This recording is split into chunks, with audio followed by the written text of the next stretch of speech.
Welcome to Fabloria, where we listen, we relax, and we enjoy timeless fairy tale stories.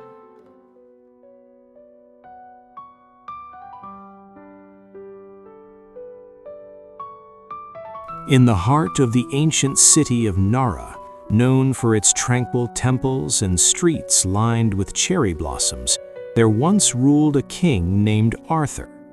King Arthur was a man of fairness and deep wisdom, respected by his people for his just nature. His queen, Helena, was renowned throughout the lands for her unmatched beauty, elegance, and virtue. Her kindness and grace were known far and wide, and her devotion to her family and her faith made her a shining example of nobility. Though their palace shimmered with splendor and their lives seemed full of every earthly delight, a shadow of sorrow loomed over them. 10 years had passed since their marriage, yet the quiet halls of the palace had never echoed with the laughter or cries of a child. Queen Helena often found herself alone in her chambers, her gaze distant, her heart heavy with longing. After tending to the kingdom's matters and hearing the voices of ministers and servants, she would retreat to the solitude of her private gardens, where she would kneel before the small shrine she had built, praying fervently for the blessing of a child. Day after day, Helena rode through the quiet city streets in her elegant carriage, drawn by her loyal coachman. She would pause at the shrine, place her forehead upon its threshold, and shed tears of hope and devotion, beseeching the heavens for a child to bless their royal family. Her prayers, repeated with heartfelt sincerity, had become a daily ritual, a delicate dance of faith and yearning, a quiet conversation with destiny itself. One morning, after finishing her prayers, Helena took a different path on her way back to the palace. As her carriage rolled along the edge of a small wooded grove, a peculiar sight caught her eye. Among the thick shrubs and wildflowers by the roadside, a single sunflower stood tall, its golden petals catching the morning sunlight in a way that made it glow as though lit from within. Helena's breath caught in her throat. This was no ordinary flower. It radiated an almost magical light, filling the space around it with warmth and a sense of deep, inexplicable joy. She instructed the coachman to halt, stepped down from her carriage, and approached the sunflower. Its brilliance seemed to call to her, compelling her to bend down and carefully pluck it. She cradled it in her hands, marveling at its radiance, and returned to the palace with the flower safely placed in a gilded vase in her chambers. That evening, as the sun dipped behind the distant mountains and twilight painted the sky in soft hues of rose and violet, Queen Helena and King Arthur stood upon the balcony of their bedroom, gazing at the stars. Their hearts were heavy, still burdened by the silence of their childless home. Yet as they turned back into their room, a dazzling light erupted from the vase. Startled, they watched in awe as the sunflower's petals shimmered and began to grow, unfurling and expanding, until in a moment both wondrous and surreal, it transformed into a baby girl. The child was breathtaking. Her skin glowed with a soft luminescence. Her eyes sparkled with an almost otherworldly clarity, and a crown of golden petals rested atop her head like the sun itself had placed it there. Her smile radiated a warmth so profound that both king and queen found themselves rooted to the spot, unable to look away. Slowly, King Arthur stepped forward, his hands trembling, and scooped the infant into his arms. At once, the baby laughed, a delicate melodic sound that filled the room with life and joy.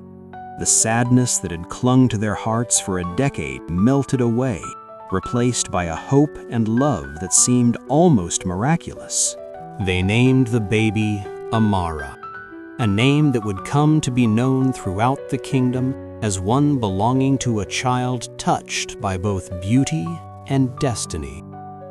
As she grew, Amara's life was one of careful nurturing and regal discipline, yet always filled with the warmth and affection her parents lavished upon her.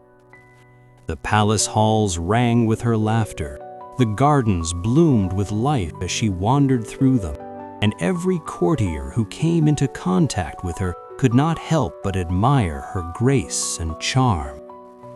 Years passed, and Amara blossomed into a young woman of 18, her beauty surpassing even the tales told of her mother's youth.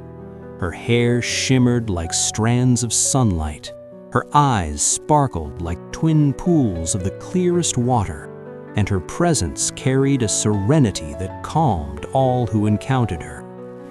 Yet life's trials were far from over. One fateful day, Queen Helena fell gravely ill. The royal physicians summoned remedies from distant lands, yet her condition only worsened. In her final moments, she called Amara to her side. With a trembling voice and gentle hands, Helena stroked her daughter's hair and whispered, "My dear Amara, my time in this world grows short. Your father may choose to remarry after I am gone. Do not let sorrow weigh upon you. Respect and honor the woman who may become your stepmother, for she too will be part of your father's life. Remember this, my child." With those final words, Helena's eyes closed, and she passed from this world. A deep melancholy fell over the palace. King Arthur grieved profoundly, and Amara's heart ached with the loss of the mother who had been her guiding light. In time, King Arthur, encouraged by the courtiers and yearning for companionship, remarried. His new queen, Isabella, was outwardly beautiful but concealing a cruel and cunning heart. She despised Amara, treating her with contempt at every turn, while lavishing love only upon her own son, Prince Julian. Despite this, Amara, honoring her mother's wishes, endured her stepmother's cruelty with quiet grace, shedding tears in private but never striking back. As the years went by, Amara's brilliance could not be dimmed. When a grand cultural festival was held in the palace, with dignitaries and even the emperor of the sultanate in attendance, both Queen Isabella and Amara were participants. Isabella's performance was graceful, yet when Amara took the stage, her elegance, innocence, and natural beauty captivated all present.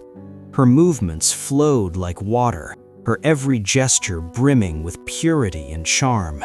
The emperor himself was enthralled, bestowing upon her numerous honors and gifts. Jealousy consumed Isabella.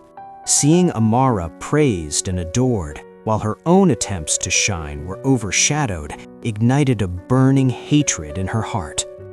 One afternoon, as Amara and Prince Julian enjoyed the gardens, Isabella seized a cruel opportunity. She prepared a dessert, lacing it with deadly poison, intending to harm Amara. But fate, as ever, is unpredictable. Julian, in his innocence, consumed the poisoned dish meant for Amara, and within moments fell gravely ill. The queen, realizing her plan had backfired, panicked, yet she could not undo the irreversible. Amara, despite her own peril, remained composed, her mind focused on protecting the kingdom and those she loved. The royal physician attended to Prince Julian, but the tragedy weighed heavily upon all.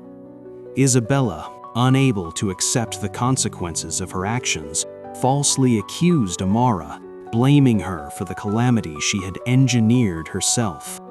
Her hatred reached a fevered pitch, and she sought every method, every dark scheme to remove Amara from her life entirely. Eventually, Isabella sought the aid of a notorious sorcerer, offering him a treasure of gold to carry out her wicked plan. The sorcerer provided her with a magical clay, promising that if poured upon Amara, the princess would transform into a simple sunflower, allowing Isabella to dispose of her forever. Seizing upon this, Isabella acted while the king was away. She cast the clay upon Amara as she read in her chambers. In a dazzling flash, Amara was transformed into a glowing sunflower.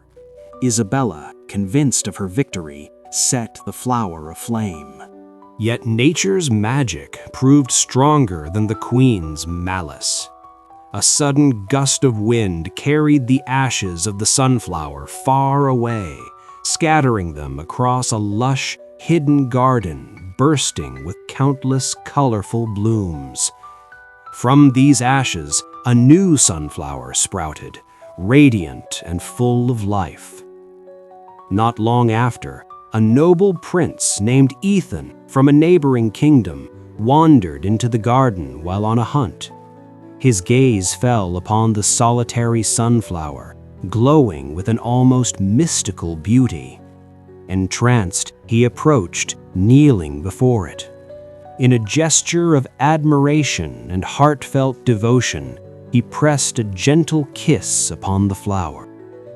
In that moment, the magic was undone. The sunflower transformed once again into Amara, standing before him as a young woman of incomparable grace and charm. Ethan was awestruck, and as he listened to her voice, he was instantly captivated.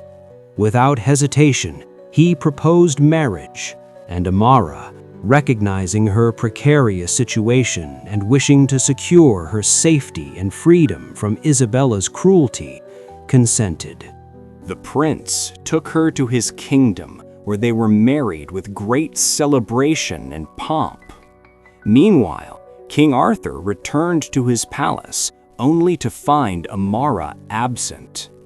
Isabella tried to deceive him, weaving lies and shedding false tears, claiming that Amara had fled in disgrace.